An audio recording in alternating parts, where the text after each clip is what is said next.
ច្រើនអត់មានជិះគ្នាព្រួតអាក្លេបខ្ញុំ6ខំទៅវាចូលកាមេរ៉ា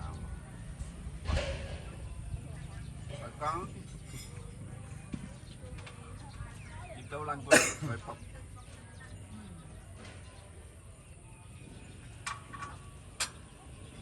មួយឆ្ងាយអង្គុយមើលមុខអត់ហ៊ានចូលដល់ពីវាយដល់ឆ្វាយវត្តចាញ់នេះក៏បានសៀមានហាអញសោះអាក្នុងផ្ទះអើតឃើញណាយេពលសេរីដល់ក៏អាស៊ីក៏សេរីស៊ីក៏សេរីទៀត